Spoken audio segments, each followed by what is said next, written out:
segala sesuatu yang kita harapkan atau kita inginkan, belum tentu itu yang terbaik bagi kita. Betul. Karena Allah tuh Maha tahu. Allah tuh Maha tahu mana yang terbaik untuk kita. Saya hampir tidak pernah ikut seleksi di luar. Walaupun sampai hari ini saya ikut membimbing, konseling itu untuk tidak hanya eselon 3, tidak hanya eselon 2, tapi saya ikut konseling untuk eselon 1.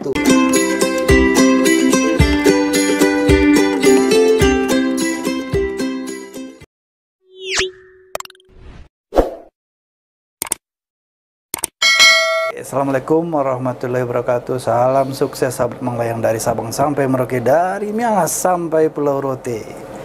Jumpa lagi kita kali ini dengan narasumber andalan kita, Bang Deddy Hasibuan. Kayaknya nggak bosan-bosan ya.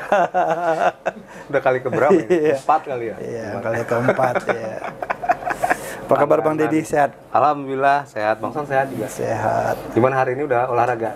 Hari ini belum sempat ini olahraga ini. Badan naik? Badan naik 2 kilo. Karena pengaruh cuaca kali ya? Iya, makan malam. Hujan ya, hujan. Biasanya Jadi kita kan nggak makan lapar malam. Kalau tidur juga mungkin pengaruh ini Piala Dunia ini. Oh iya. Jadi karena kita begadang mau nggak mau lapar, Piala Dunia. Ya makan kita jadinya. Apalagi tim Asia juga udah kalang kabut ini. Harapannya Iran bisa imbang sama Amerika, ternyata kalah juga 1-0. Artinya gagal. Oke Bang Deddy, kita bicara tentang pensiun. Kayaknya masih lama pensiunnya. Udah 52, udah 50 kan? Belum. Ya, kan 8 tahun lagi masih. 8. Nah sebenarnya kan pensiun itu harus kita persiapkan. Betul. Jadi banyak juga orang yang saat pensiun tiba-tiba kaget. Sindrom. Nggak tahu apa lagi yang harus dikerjakan pada saat pensiun. Nah, saya kepikiran, kenapa sih orang-orang itu nggak dipersiapkan pensiunnya? Kalau dia siapkan pensiunnya, artinya di saat dia pensiun kan enjoy aja dia ngadapinya. Karena dia udah siap ya? Ya, karena udah siap. Dia tinggal menjalani. Nah, itu dia. Tapi karena nggak disiapkan, akhirnya pusing, duit berkurang jauh, stres. Biasanya pagi bangun berangkat kantor, sekarang bangun bingung mau ngapain. Biasanya dilayani, diurusin, diprotokolin. Sekarang di rumah ngurus sendiri. nyetir sendiri, bisa ada supir gitu ya. Iya, harus cari parkir. Nah, Jakarta kan salah satu problemnya parkir, cari parkir jauh, macet. Oke. Makanya kenapa sih orang-orang ini menurut Bang Deddy pensiunnya nggak disiapin? Tapi sekarang saya balik nih Bang Son. Biasanya saya yang ditanya, ini sekarang saya balik. Bang Son yang saya wawancara nih. Saya balik lagi pertanyaannya ke Bang Son. Oke. Jadi sekarang gini nih Bang Son. Bang Son sekarang usia pensiunnya berapa? Usia kerjanya? Masih 8 atau 10 tahun lagi. Sekarang 29. Insya Allah besok tahun depan kita kan dapat 30 tahun saat yang rencana 30 tahun dari Presiden RI. Nah gini Bang Son, berarti kan Bang Son saat memutuskan menjadi ASN itu memang karena keinginan atau memang karena pilihan? Dalam arti pilihan itu bisa aja itu paksaan orang tua atau memang nggak diterima di salah satu universitas, akhirnya ya udahlah saya terima ini aja gitu. Dua-duanya. Boleh dong cerita dikit. Nggak dua-duanya itu kenapa? Jadi begini, waktu tamat SMA saya kebetulan jurusan fisika. Fisika kalau sekarang IPA ya. Iya, IPA. Dulu lebih spesifik lagi fisika dan biologi. Sama, saya juga fisika. Fisika artinya kan eksakta. Lari kita, impian kita itu jadi insinyur, kayak arsitek. Kata seperti Rano Karno ya kan, tukang insinyur. Tujuan cita-citanya kan itu jadi tukang insinyur. Maka daftarlah di ITB. Bang sempat ITB dulu? Enggak, daftarnya aja. Oh, daftar. Saya daftar di ITB, namanya kalau nggak salah Sispomaru ya. Ya, dulu kita Sispomaru. Saya daftar ITB. Tahun 90? 92? Saya 92. Teknik Sipil ITB, kemudian Teknik Industri di UI. Berat-berat semua ini. baru akuntansinya di UI. Oh, ambil juga akuntansi. Kan IPC ya kita IPC dulu ya. dulu kan, kalau IPA Bisa kan boleh milih dua. eksakta, satunya sosial, benar-benar. Nah, satu sisi kebetulan saya ada abang IPDN dan orang tua saya APDN. Oh, memang terlahir dari keluarga ya. ASN. ASN. Ibu saya guru agama pada saat itu. Nah, pada saat tes itu saya nggak tahu, saya kan dari Batu Sangkar ke Padang, tinggal sama abang, saya tes di Padang. Kebetulan pada saat tes itu saya sakit, demam nggak tahu lah sindrom atau apa, nggak pernah kemana-mana juga kan, orang kampung yang pergi ke kota lah. Tapi memang ini apa, ada punya keinginan nggak gitu? Untuk memang jadi tes? Oh, nggak ada sama sekali. Saya nggak ada sama sekali keinginan untuk masuk IPDN. Karena saya udah tahu cerita dari abang saya, gitu. betapa rumitnya kehidupan, siklus kehidupan dalam IPDN itu berbunga-bunga. Itu jadi masuk ke dalam pikiran, mindset. Ya. Apalagi mungkin di eranya Bang Son dulu, sama kayak saya juga, mungkin ASN itu dianggap dipandang sebelah mata ya. Ya, bisa jadi juga itu kategorinya. Tapi karena memang dari segi jurusan kita di IPSIKA, maka cita-citanya itu adalah teknik. Kebetulan abang saya juga ada teknik sipil pada saat itu. Nah, teslah di yang tiga tadi, teknik sipil ITB, teknik industri UI, dan akuntansi di UI. Berat nih kayaknya. Berat, iya. Kan target gaya dong. Nah, boleh aja dong di ya. sisi lain, orang tua saya, bapak saya bilangin, kamu ikut tes STPDN. Dulu namanya masih STPDN ya? Masih STPDN sekarang. Nah, pertama saya nolak. Nggak mau. Kan udah ada abang. Udah kan, udah Mas Surya abang saya, angkatan 02. Saya nggak mau ikut. Tapi tiba-tiba saya kepikiran, apa salahnya sih? Coba, ikutin aja kemauan orang tua. Toh nanti di saat lulus dua-duanya kan kita bisa pilih. Ya, jadi nggak ada salahnya ikut. Ya. Saya persiapkanlah pendaftaran untuk ikut STPDN. Nah, setelah berproses, alhamdulillahnya ternyata di ITB alhamdulillah saya nggak lulus, di UI juga nggak lulus, di STPDN masih berproses. Karena berjenjang kan, yang banyak tahapannya. Akuntansi itu? Sama nggak lulus semua, nggak lulus semua. Nah, ini kan berjenjang, dan akhirnya terus berproses di STPDN tetap sampai selesai. Akhirnya singkat cerita saya lulus. Masih galau ini, masih kepikiran tetap atau berhenti. Nah, masih punya kepikiran seperti itu? Masih kepikiran karena memang pinginnya teknik. Belum ini ya, belum terpuaskan apa yang menjadi keinginan gitu. Karena memang cita-citanya mungkin jadi tukang insinyur itu ya. Kayak siapa? Sidul. Anak Betawi tukang insinyur. Benar. Ya. Nah, setelah itu berproses, akhirnya lulus di STPDN. Nah, saya jalanilah hidup di STPDN. Saya berpikirnya gini, mungkin Tuhan memang menghendaki mengarahkan saya untuk di sini. Makanya orang tua, Nah, buktinya saya tidak diterima di sini, jalan ini ditutup. Tapi jalannya dibuka. Saya di sini. Nah, ini mungkin nilai moralnya yang ingin saya sampaikan begini. Setiap keinginan kita atau setiap segala sesuatu yang kita harapkan atau kita inginkan belum tentu itu yang terbaik bagi kita. Betul. Karena Allah itu Maha tahu. Allah itu Maha tahu mana yang terbaik untuk kita, Dia sudah merencanakan. Nah, ini korelasinya di saat teman-teman ataupun siapapun saya, kalau kita ikut tes, seleksi terbuka atau apapun itu untuk menduduki jabatan, kalau memang ini Tuhan tidak menghendaki, Dia tidak akan datang bagaimanapun usahanya. Belum rezekinya. Nah, tapi bagi mereka yang memang diarahkan Tuhan ke situ, sekali tes aja bisa lolos. Ada orang yang sampai 15 kali sampai hari ini masih ikut, belum lolos juga. Karena belum rezekinya dia. Ya, padahal dia peringkat 3 besar terus. Itu siapa ya? Ya, adalah sahabat saya itu. Dia 3 besar terus tapi nggak lolos lah. Nah, akhirnya ikut. Mungkin nanti yang ke 16 kali, Bang. 16 ini dia udah lolos juga, ini udah 5 besar dia ke tahap 2. Ini masuk ke tahap 3. Ini gambarannya. Jadi intinya yang kita harapkan itu belum tentu itu yang terbaik, tetapi serahkanlah ke di atas. Kalau dulu doa saya begini, kalau saya ikut tes, ya Allah berikanlah jabatan ini ke saya karena saya butuh untuk anak istri saya, untuk kebutuhan ekonomi keluarga saya. Di saat ini nggak datang, kita stres, sedih. wah karena Tuhan, kita udah berniatnya udah salah sebenarnya. Dan kita berjuang ya salah niatnya. Akhirnya kita nggak puas, kesal melampiaskan kesalahan dengan menyalah-nyalahkan orang. Wah ini si ini dia memihak ke si ini dan bla bla bla dan seterusnya. Nah sekarang kalau saya ikut seleksi apapun itu, termasuk kemarin saya ikut komisioner Bawaslu, hanya sampai 20 besar ya. Itu tesnya satu aula Pak Dedi. Satu aula itu penuh di orang aktivitasnya. Saya ngikutin juga itu Bang Son. Saya permintaan ini, ya Allah kalau ini yang terbaik dekatkan, kalau tidak jauhkan sejauh-jauhnya. Berarti intinya kita nating tulus gitu ya. Kita nating tulus aja gitu, jalannya aja kalau memang rezeki dapat gitu ya. Betul. Di saat dia nggak dapat, berarti ini bukan rezeki saya. Tetapi di saat dia datang, inilah yang arahin Tuhan.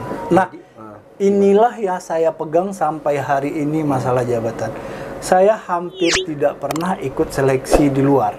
Walaupun sampai hari ini saya ikut membimbing, konseling itu untuk tidak hanya eselon 3, tidak hanya eselon 2, tapi saya ikut konseling untuk eselon 1. Ini menarik Bang Son. Itu udah berapa orang follower untuk konseling? Iya, ada. Enggak tanpa apa, mungkin ini ya itu tadi Bang Son bilang mungkin takdir itu mengarahkan ke Allah itu mengarahkan ke situ gitu, karena memang tanpa Bang Son sadari gitu akhirnya pengalaman yang Bang Son jalani itu akhirnya bisa istilahnya di-sharing ke orang lain gitu kan, karena hal positifnya gitu. Ya, itu intinya ya. Jadi memang semua itu berproses saja. Enjoy, nikmati aja. Yang penting kita berjuang, hasil serahkan ke Tapi atas. ini menariknya, udah banyak yang berhasil belum ngikutin tipsnya dari Bang Son itu? Dari yang ikut, yang saya konseling, yang saya dampingi. Itu private counseling atau rata-rata private counseling? Luar biasa, gede dong semua. Off the record ya? Off the record itu. Nanti ya setelah ini kita bahas ya. Tarifnya sama manajer saya Bang Beni. Berapa fee-nya? Ya Ben? Enggak.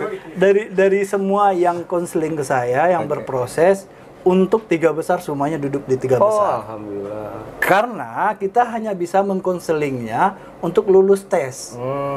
Untuk lewat makalah, lewat asesmen, lewat wawancara, itu kita bisa bantu mengarahkannya bagaimana tinggal caranya. Keputusan finalnya. Tapi dari 3 besar ke yang dilantik ini itu kan hak prerogatif dari pimpinannya.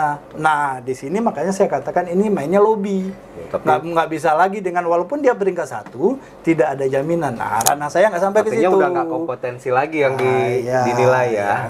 Kalau yang 3 besar itu nggak ada lagi masalah kompetensi di situ. Tapi itu udah cukup kedekatan. Ini Bang Son udah cukup apa ya? Udah cukup suatu kemajuan prestasi gitu untuk mencapai 3 besar itu nggak gampang, nggak mudah kan, apalagi seleksinya sekarang Bang Son tahu sendiri kan, cukup ketat gitu kan.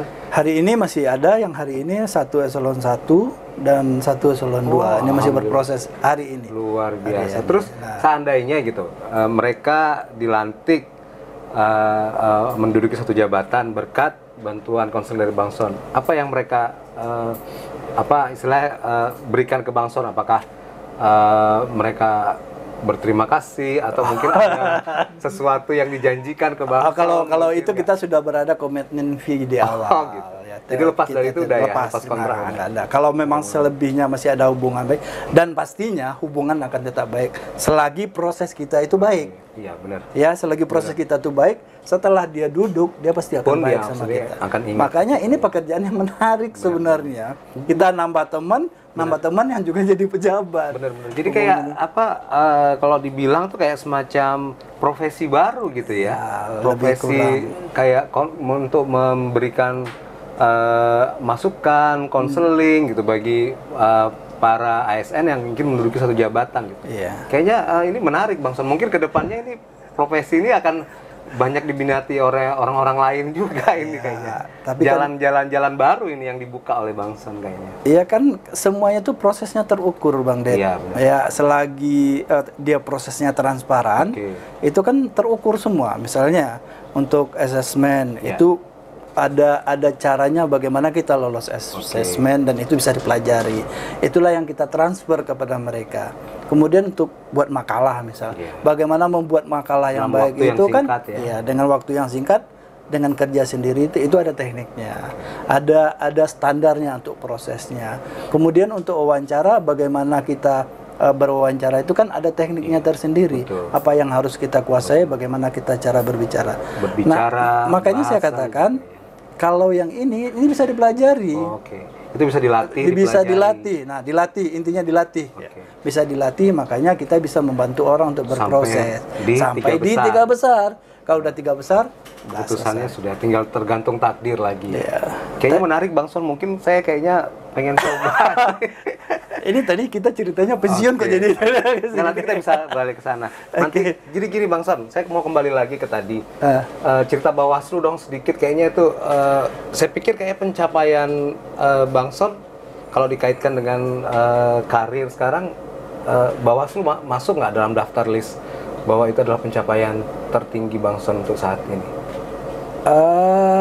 Saya nggak tahu juga persis ya apakah itu pencapaian yang luar biasa atau gimana. Ya karena kan nggak mudah, bayangkan. Karena satu-satunya peserta ASN yang lolos sampai 20 besar itu dari 20 besar, struktural, PNS struktural cuma saya sendiri. Ya, makanya. Nggak ada yang lain. Ada juga yang mantan sekda ikut, di awal sudah lewat ya.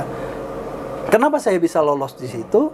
Karena yang tadi kan tes awalnya itu persis dengan seleksi jabatan itu. Ada triknya, ada triknya, ada bagaimana kita menghadapi asesmen ini, bagaimana menghadapinya, kemudian buat makalah bagaimana kita cara membuat makalahnya, dan katanya sih isunya makalah saya walaupun menurut saya biasa-biasa aja, termasuk salah satu makalah yang nilainya yang bagus lah dalam proses itu.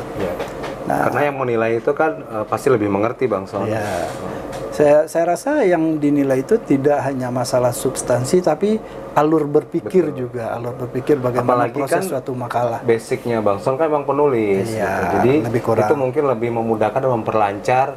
Jadi alur pikiran Bang Son itu bisa langsung disampaikan melalui makalah yang Bang Son sajikan mungkin. Lebih kurang begitu Bang Ded. Gitu. Jadi menurut saya sih itu prestasi yang luar biasa Bang Son ya. Jadi mungkin kalau kompetitornya Bang Son memang sudah orang-orang politik yang sudah berpengalaman, Bang Son sendiri kan dari ASN yang notabene adalah birokrasi yang tidak bersentuhan dengan hal politik gitu. Nah, secara Bang Son harus memberikan pendapat atau ulasan tentang politik yang bukan bidangnya Bang Son. Itu kan menurut saya tuh suatu hal yang luar biasa ya. Kita bisa masuk ke rumah orang yang bukan skillnya kita bisa bersaing. Dan pesertanya itu kan rata-rata komisioner RI sendiri, komisioner provinsi, kabupaten kota yang memang kerjanya hari-hari itu. Seperti itu, udah punya pengalaman dan pola pikir mereka juga sudah terbentuk gitu kan ya. Nah, kembali lagi Bang Son nih, kaitannya tadi tentang pensiun. Ini bisa jadi hal yang menarik Bang Son, karena memang artinya setelah Bang Son mengalami pengalaman di Bawaslu ini kan menjadi akhirnya membuka diri ya untuk memberikan mentoring kepada orang-orang yang ingin berkesempatan untuk menuju satu jabatan. Artinya kan ini kan bisa dijadikan profesi.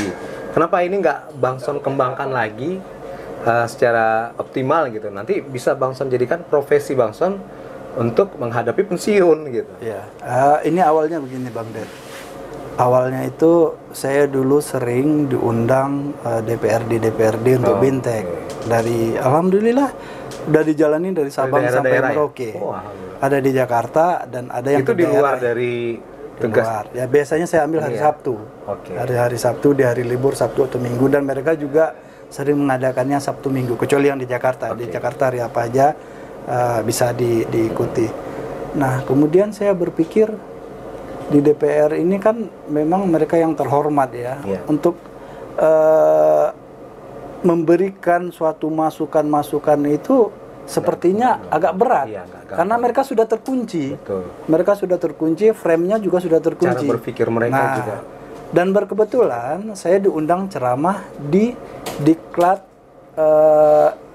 PIM 4 di salah satu provinsi. Nah, pada saat itu saya ceramah tentang etika pemerintahan, etika. Di situ saya sampaikan banyak hal, termasuk bagaimana ini anak-anak, kebetulan pesertanya rata-rata lurah. Nah, bagaimana anak-anak yang apa istilah anak-anak pang itu, anak pang, anak SD yang sudah merokok, bla bla bla, saya munculkan di slide. Saya bilang ini tanggung jawab siapa? Apakah ini kita serahkan ke orang tua atau memang tanggung jawab kita bersama? Dan menurut saya sebagai pemimpin kita semua yang ada di sini bertanggung jawab. Dan itu membuat mereka tersentuh. Bahkan ada yang saya lihat, ada yang ibu-ibu itu sampai nggak kuat melihatnya, ya semacam mungkin hampir menangis ya.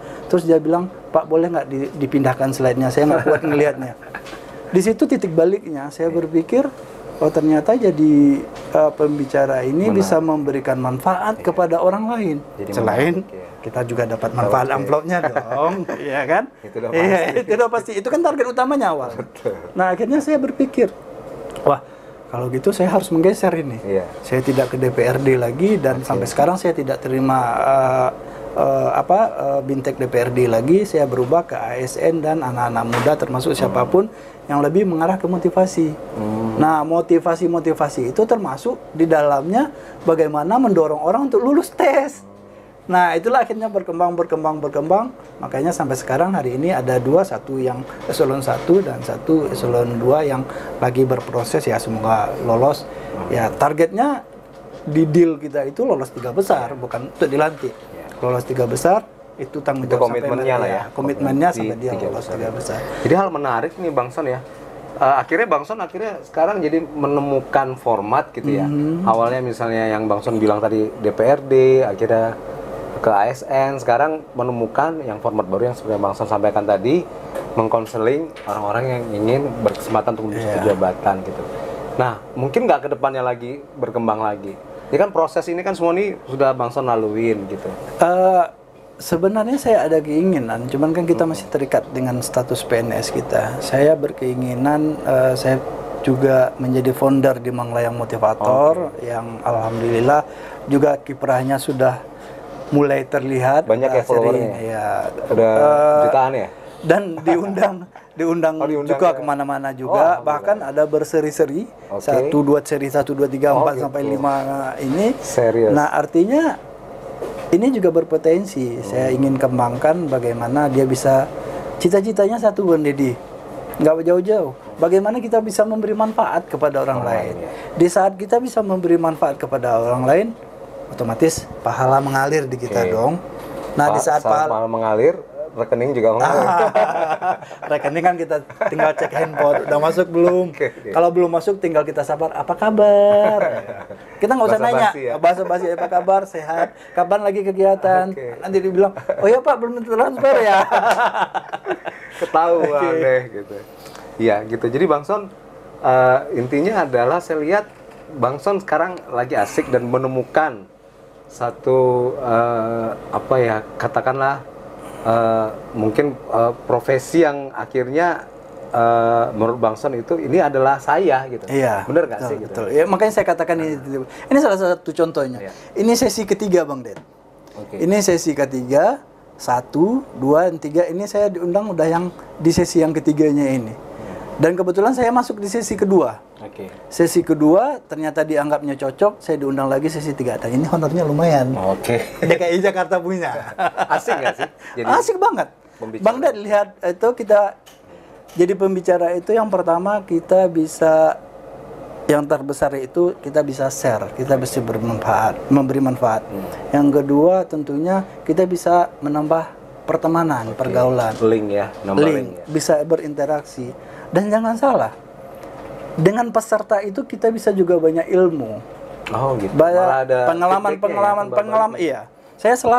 Makanya saya sangat tidak suka Zoom yang sifatnya itu di ruangan besar. Pasif ya. Karena kita sulit untuk berinteraksi. Tapi kalau Zoom ini secara fisik ya, interaksi fisik. Kalau Zoom yang masih kelihatan satu-satu itu masih minimal. Tapi kan kalau di klub biasanya Zoom itu mereka ruangan besar. Akhirnya kita interaksinya susah.